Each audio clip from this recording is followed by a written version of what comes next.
Memórias Póstumas de Brás Cubas. Nós estamos no segundo vídeo do capítulo 17. O primeiro vídeo foi uma digressão sobre os réis na literatura. Marcela amou-me. Bom, o nome desse capítulo é Do Trapézio e Outras Coisas. Marcela amou-me durante 15 meses e 11 contos de réis, nada menos.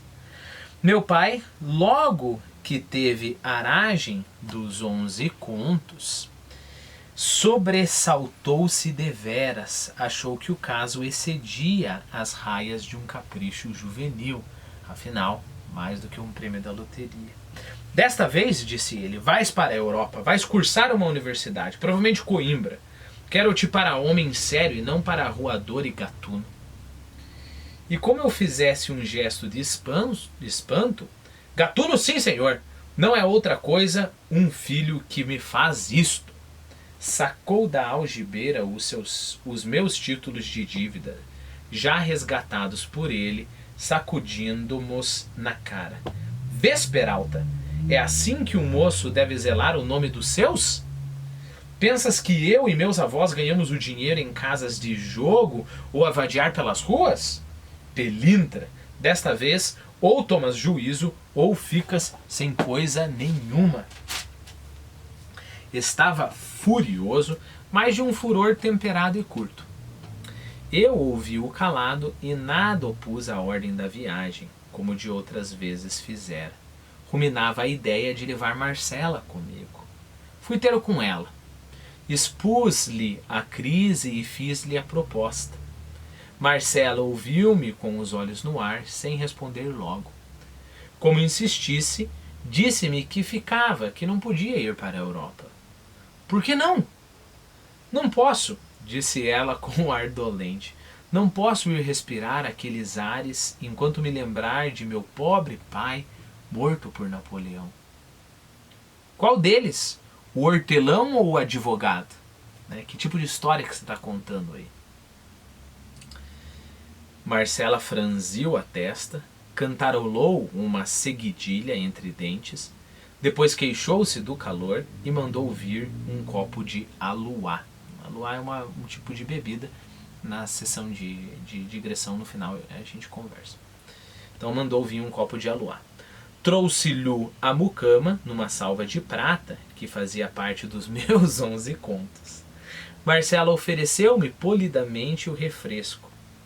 Minha resposta foi dar com a mão no copo e na salva. Entornou-se-lhe o líquido no regaço, a preta deu um grito e eu bradei-lhe que se fosse embora. Ficando a sós, derramei todo o desespero do meu coração. Disse-lhe que ela era um monstro, que jamais me tivera amor, que me deixara descer a tudo sem ter ao menos a desculpa da sinceridade. Chamei-lhe muitos nomes feios, fazendo muitos gestos descompostos. Marcela deixara-se estar sentada a estalar as unhas nos dentes, fria como um pedaço de mármore. Tive ímpetos de a estrangular, de a humilhar ao menos, subjugando-a a meus pés. Ia talvez fazê-lo, mas a ação trocou-se noutra. Fui eu que me atirei aos pés dela, contrito e súplice.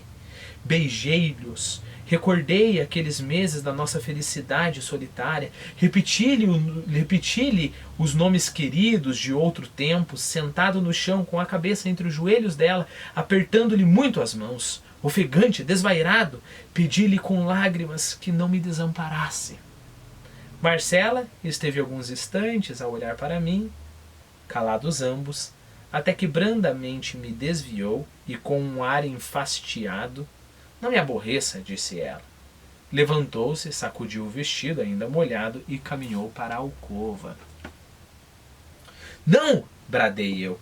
Não hás de entrar, não quero! Ia a lançar-lhe as mãos. Era tarde. Ela entrara e fechara-se. Saí desatinado. Gastei 2 horas mortais, horas em vaguear pelos bairros mais excêntricos e desertos, onde fosse difícil dar comigo. Ia mastigando o meu desespero com uma espécie de gula mórbida. Boa frase, né? Ia mastigando o meu desespero com uma espécie de gula doentia, de gula mórbida. Evocava os dias, as horas, os instantes de delírio, e ora me comprazia em crer que eles eram eternos, que tudo aquilo era um pesadelo. Ora, enganando-me a mim mesmo, tentava rejeitá-los de mim como um fardo inútil. Então resolvia embarcar imediatamente para cortar a minha vida em duas metades, e deleitava-me a ideia de que Marcela, sabendo da partida, ficaria ralada de saudades e remorsos. Até aqui o bobo se engana, né? Que ela amara-me, a tonta, devia de sentir alguma coisa. Uma lembrança qualquer. Como do Alferes Duarte. Nisso, o dente dos ciúmes enterrava-se no coração. Toda a natureza bradava que era preciso levar Marcela comigo. Por força, dizia eu, ferindo o ar com uma punhada. Enfim, tive uma ideia salvadora. Ah, trapézio dos meus pecados, trapézio das concepções abstrusas. A ideia salvadora trabalhou nele. Lembre-se, a gente viu esse trapézio lá no começo, quando ele teve a ideia do emplasto, né? A ideia salvadora trabalhou nele, como a do emplasto, capítulo 2, bom, ele mesmo está nos falando.